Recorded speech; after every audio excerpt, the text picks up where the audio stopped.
Morjesta ja hyvää joulua vaan kaikille. Nyt olisi luvassa ultimaattinen passotesti, eli DD Audio vs Ground Zero. Eli nämä on ne NS-lippulaivamallit, jos ei nyt DDn Zorroa, eli Z4 oteta huomioon. No tässä näkyykin tämän kissan valinta jo, eli se on tämä Ground Zeron 21 GZPV 21 SPL, koska no se nyt on selkeästi pehmoisempi tapaus näistä näin. Ja tässä on vertailun vuoksi, ihan huvin vuoksi tämmönen P2 2 tuuman passo, eli reilu 10 kertaa pienempi, mitä nämä isommat järkäleet on. Mä pistän näiden speksejä tähän näin seuraavaksi näkyviin, eli nämä on suhteellisen samantyyppiset. No tässä on nyt se ongelma vaan, että tämä passo, tai no DD, nämä järeät passot, ne on yleensä aina customeita. Eli täällä meillä on hiilikuitukartiota ja tämmöisiä erikoisominaisuuksia tai osia tässä käytetty. Ja tämä on ihan perus tämä Ground Zeron passo. Niin, mitä Katti tietää? Onko hyvä passo? Joo, siis kissan mielestä tämä passo on selkeästi parempi.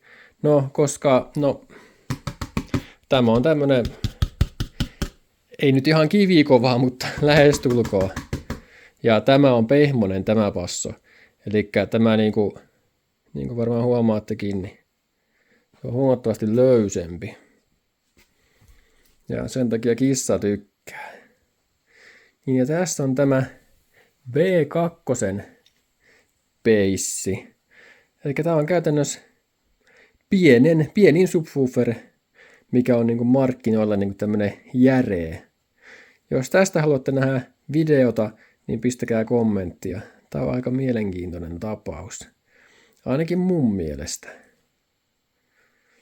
Ja kun verrataan tätä kokoa nyt näihin, niin 2 tuumaa vs 21 tuumaa, niin onhan tässä nyt aika järkyttävää ero. Jos me vertaan näitä vaikka magneetteja, niin tässä on pikkasen leveämpi magneetti, mutta tämä on aika matala. Siinä on aika paljon eroa. Minkähän verran siinä olisi? Onkohan tässä sitten 1 kerros enemmän vai onko tässä vaan kapeammat nuo magneetit sitten? Se nyt on tuossa tuommoinen ero, eli mä ton perusteella sanoisin jo, että tämä passo on enemmän tehty korkeille ja tämä taas niinku mataille tavallaan. Tai tuo niinku voi olla vähän niinku kaikille taajuuksille. Mutta tämä on niinku ainakin nyt ulkonäön perusteella selkeästi tarkoitettu enemmän korkeille taajuuksille. Ja niin tästä yläriparistakin sehän nyt voi päätellä suoraan jo, että tämä ei varmastikaan pysty edes liikkumaan niin paljon, tai ottaa liikerataa tämä passo, kun verrataan tähän. Että niin mä ainakin äkkiseltään olettaisin. Ja näissä on tämmöiset peruskaapelit suoraan tulee molemmista passoista. Eli ei ole painoterminaaleja. Ja no, katsotaan tätä alariparia tästä. Mä sanoisin, että tässä on vähän isompi alaripari tässä DD:ssä, kun katsotaan vielä samalla. Laitetaan vähän valoa tänne näin. Mä sanoin, että siinä on pikkasen ero. Tässä on ehkä vähän isompi. Mutta hyvin sama on. Ja näissä on hyvin samantyinen tää runkokin. Ja tässä nyt ei ole niin kuin paljon eroa kummiskaan. Mutta mikä tästä nyt puuttuu tästä DD:stä, kun vertaa tähän Ground Zeroon. Eli täällä ei ole mitään jääytysreikiä. Muuta kuin sitten vasta tuolla magneetissa. Ei tuolla ei ole niinku mitään, käytännössä mitään rakoa tuolla. Ei ole kyllä täälläkään, mutta täällä on jääytysreijät täällä yläpuolella.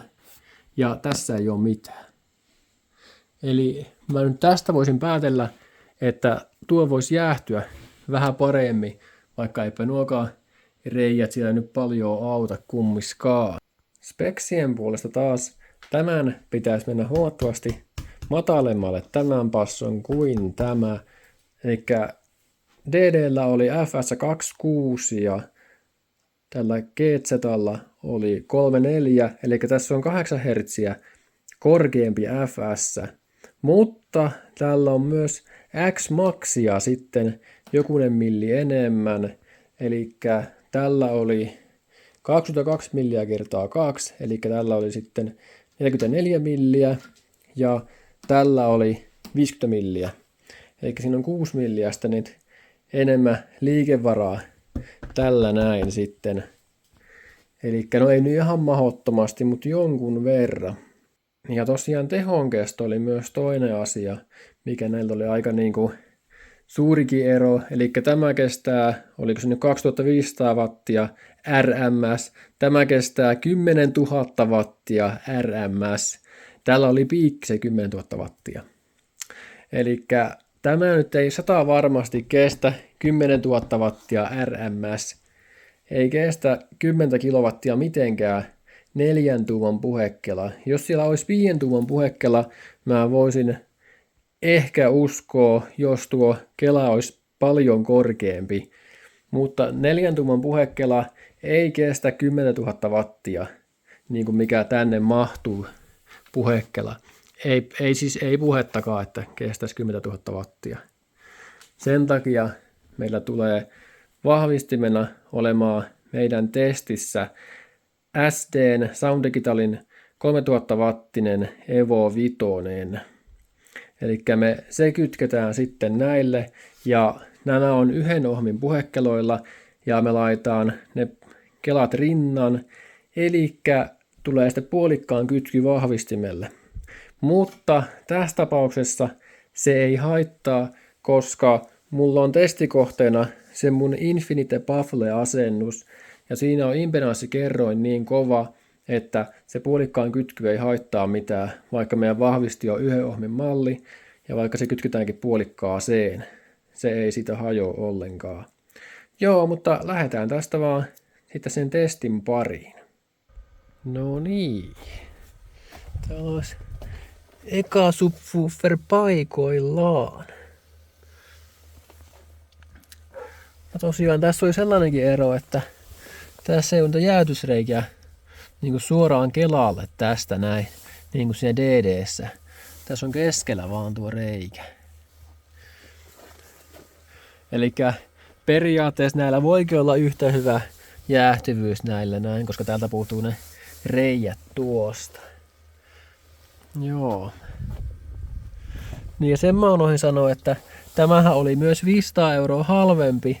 Eli tämä on 1500 € ollut uutena. Sitten se DD on ollut uutena 2000 €.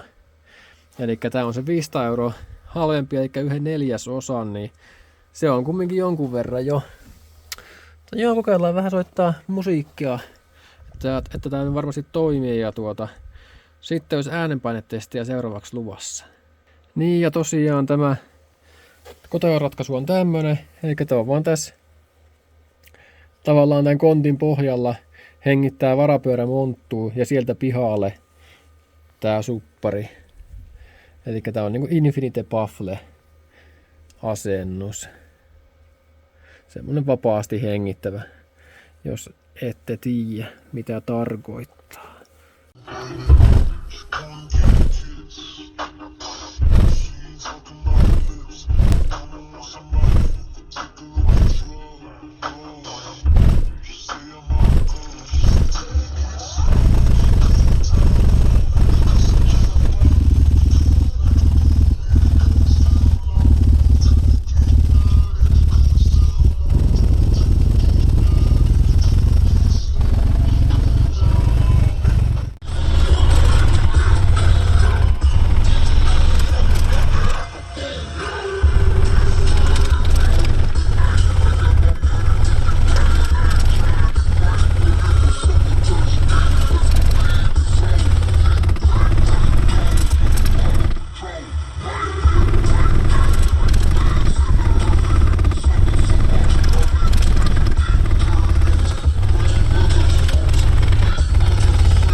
Joo, matalaan sitä tuli niin kuin mä sanoinkin. Eli lähdetään nollasta liikkeelle ja mennään sinne asti, että löydetään se piikkitaajuus. Se pitäisi olla jossain 20 nurkilla.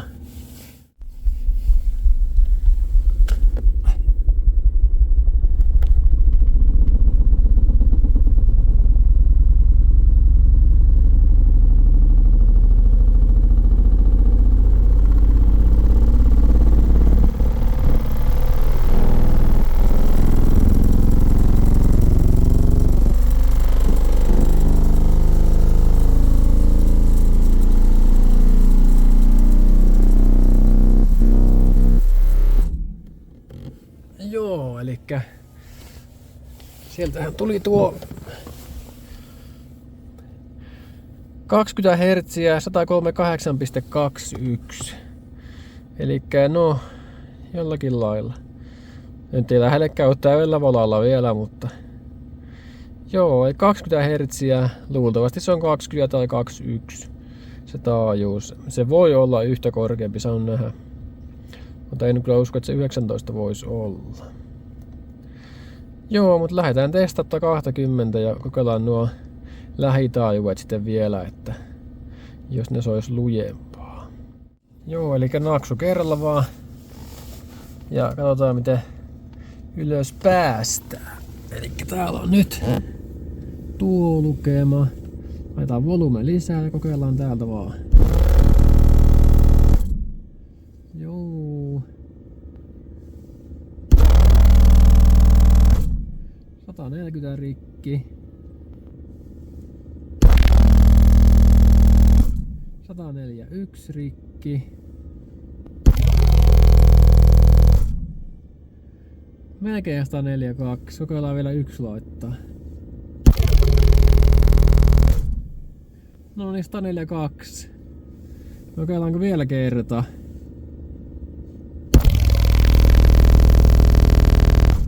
Joo, enempää ei kyllä tuu. 142.08. 20 hertsiä.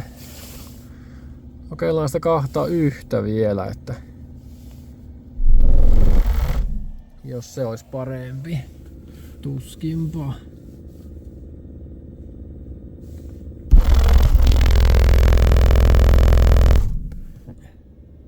Itse asiassa se oli vähän parempi.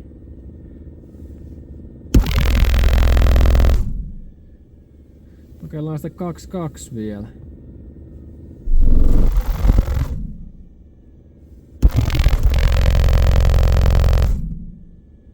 Joo, ei ollut enää parempi. 2.1 Hz oli näköjään paras. Ja täällä tosiaan on vahvistimena tämä SD:n 3-tonninen Evo 5. Elikkä vähän on liian pieni näille passoille, mutta no, tällä nyt saa aika hyvin kumminkin noiden toimivuutta selville. Katsotaan nyt sitä kaistaa vielä vähän, että miltä se näyttää.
Mikäs meillä täällä muuten oli? Täällä supparin. No täällä oli 70 justiin. Niin sen takia se rajoitti sitä ylhäältä noita taajuuksia. On 70 lähellä. Mut joo, eipä tän oikein niinku noita korkeita hirveilujaa toistanutkaan sitten kumminkaan. Tai ehkä tuon voisi tonne 80 jonnekin laittaa kummiskin vielä, niin jos ne vähän korkeampaa tulisi ne, tai kovempaa tulisi ihan ne korkeat. Testaan tää sama se toisella passolla, niin laitetaan tuo sama 70 Hz sitten, niin sen takia nyt tohon vielä. Joo. Soitetaan vähän musiikkia vielä ja sitten vaihdetaan se toinen passo tänne.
Joo. No lisää tehoa tää kaipaisi kyllä ihan selkeästi. Elikkä tänne on saanut laittua vielä aika monta naksua lisää. Et niinku tuo passon tehonkesto olisi loppunut kesken. Elikkä särövalo aika helposti alkaa kyllä välkkymään tuolla. Mutta joo, katsotaan tuo meidän kytky vielä. Mä en ole ihan varma, että millä keloilla tuo on, tai niin en ole mitannut vielä. Eli se oli 0,8 vai 0,9 keloilla se DD, ja tämä on 1, jotakin, että en tiedä, katsotaan nyt, että mitä se oikeasti on. Niin tänähän voi mennä vähemmän tehoa nyt perille tälle passolle, kuin mitä menee DDlle, ja sehän vaikuttaa taas siihen meidän lopputulokseen jonkun verran. Joo, eli meillä pitäisi tää olla puolikkaan kytky nyt, mutta tää näyttää 1,4. Joo, tai on 1. Lahti näköjään 1,3. Jonkun verran liikaa. Taas nämä tältä yhteen. Mitä se näyttää näin? 0,5. Eli tää oli oikeesti semmonen 0,8 ohmin kytky. Eikä 0,5. Eli täällä on nyt jonkun verran korkeampi se kytky, eli nämä on oikeasti vähän yli 1 ohmin kelat tässä passossa. Kun taas siinä DD:ssä pitäisi olla alle 1 ohmin kelat, 0,8 vai 0,9. Ja tää nyt vaikuttaa pikkasen siihen lopputulokseen. No tuskin edes desipeliä, mutta no, katsotaan nyt. Mutta joo, nyt on tuokin asia selvitetty.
Joo, semmoista. Sitten vaihtaa tänne se DD:n passu seuraavaksi. Ei lämmennyt yhtään tää passo, aivan viileä. Liian vähän tehoa vaan. Saisi olla varmaan SD 5 tonninen tai 8 tonninen. Sitten alkaisi olla tehoakin käytössä ihan tarpeeksi. Uusi päivä ja uudet kujeet. Eli tää on nyt tää toinen passo paikallaan, eli DD. Tää tosiaan on nämä jäätysreijät tässä, mitkä sieltä toista puuttuu. Mutta tuolta puuttuu täältä sitten ne reijät tästä. Että jäähtyvyysperiaatteessa voi olla samaa luokkaa, en tiedä. Mutta joo, tää on tää nyt paikallaan tämä peissi. Ja tää näkyy tää meidän kytky. Eli tää on 1.0 ohmia, mutta tästä pitää poistaa se 0.5 ohmia, mikä mitattiin silloin aikaisemmin. Eli tää on sitten puolikkaan kytkys, eli 0.5. Eli tää on 0.5 kytkyssä. Se toinen, eli Ground Zero basso, oli 0.8 kytkyssä. Eli jos tiedätte näistä äänepainehommista, niin tehon tuplaus tarkoittaa 3 desibeliä. No mehän ei tietenkään nyt tuplattu. Mitä koira haukkuu? Me ei kumminkaan tuplattu nyt tehoa. Eikä jos meillä olisi puolikkaan kytky ja 1 ohmin kytky, niin sitten se on suurin piirtein tehon tuplaus. Mutta meillä on nyt vähemmän. Mä veikkasin, että se olisi jotain, mitähän mä sanoisin, 1.5 desibeliä tai sitä luokkaa, mikä nyt meidän pitää tavallaan kompensoida sitten. Eli tämän pitää soida noin 1.5 desibeliä kovempaa tämän passon, että näillä menee suurin piirtein samat tehot. Tuo nyt on aika pyöristetty tuo lukema nyt, mutta no sovitaan, että se 1,5 desibeliä. Eli me lähdetään hakemaan sitten 143.7 ja tai sitä kovempaa lukua, jos aiotaan, että saat tämän sitten voittamaan tämä meidän kilpailu. Jännä nähdä kyllä. Ja tosiaan tässähän piti olla matalampi FS, mutta tämä on customi. Tässä on noita hiilikuituosia, mitkä on keveempiä kuin ne paperiosat. Eli tämä nyt painaa vähemmän nämä liikkuvat osat tässä, ja se taas nostaa FS ylemmäs. Eli tässä voi FS olla hyvinkin samaa luokkaa, mikä siinä toisessa passossa oli. Mut joo, soitaan taas vähän musiikkia ja katsotaan, että millaista lukemaa me täältä saadaan sitten.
Lähdetään suoraan liikkeelle tuosta 20, koska mä veikkaan, että se on se sama taajuus.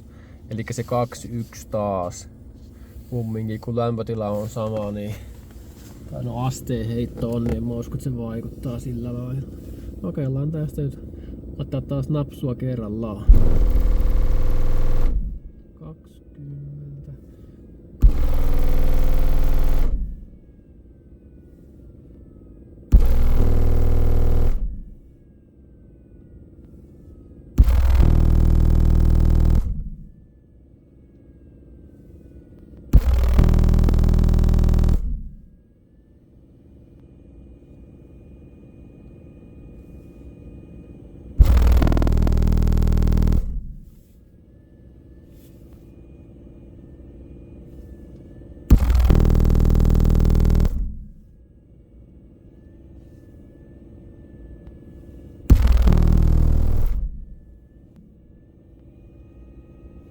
Velasta 21.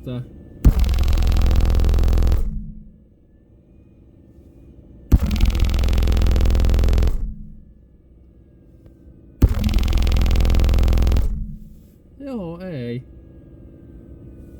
Kyllä tää tähän näköjään jäi. 104,159. Joo, kyllä siellä niin vaan kävi, että se DD on huomattavasti epäherkempi. Ja kyllä sen tuntikin, että se on huomattavasti jäykämpi passo ylipäätään.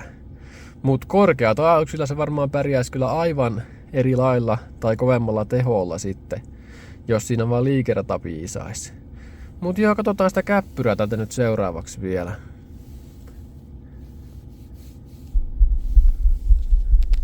Samalla volyymella mikä viimeksi oli.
Suhteellisen samanlainen käppyrä sitä näytti olevan.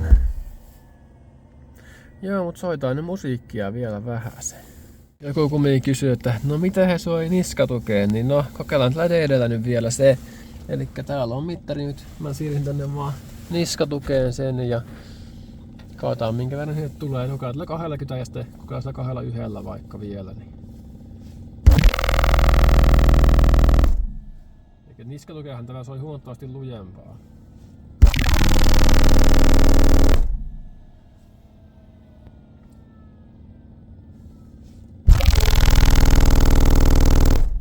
No joo, siihen loppu. 143 on 4. Kokeillaan sitten vielä sillä 2.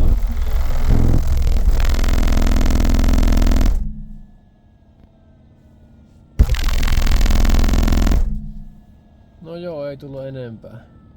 104, 374, 20 hertsiä. 21 hertsiä tuli huonommin jo.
joo, kyllä. 3000 watin vahvistimella tämän mun testin, ultimaattisen testin, voitti tämä Ground Zero ihan selkeästikin. Eli tälle meni ihan älyttömästi vähemmän tehoa ja soi lujempaa. Aika mielenkiintoinen juttu. Näillä oli tosi iso ero näillä kahdella passolla. Niin kuin tässä Infinite Bufflessa. Elikkä tuo on vaan niin epäherkkä tämä DDn passo. Se tarvitsee tehoa ihan älyttömästi. Ja tämä Ground Zeron passo, tämä ei. Tää on huomattavasti herkempi ja pehmoisempi. Se tuntee heti jo, kun kokeilee näin käälläkin, että tämä liikkuu huomattavasti pienemmällä teholla varmastikin. Mut sitten jos me laittaisi tuplatehot tänne, niin sitten voisi ollakin semmonen juttu jo, että tämä pohjaa ja tuo olisi lujempaa. Jos siinä vaan liikerata ei karkaa sitten, että ei me ihan maksimiliikerata kumminkaan vielä. Ei välttämättä mene, kun se on niin jäykkä tuo passo, että en tiedä millä osilla se on sitten kasattu aikoinaan.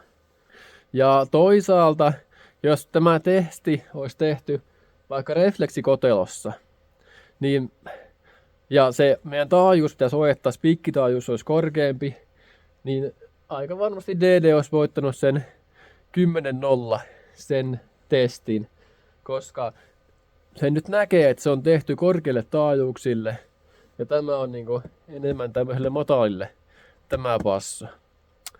Mutta joo, tämmönen tehty nyt oli tällä kertaa. Seuraavaksi tekisi mieli kokeilla 2.4 tuumasta tuonne noin, että pitäisikö sinne jotain customia tai jotain vääntää. Pitää miettiä, jos jostain saisi osia järkevää hintaa.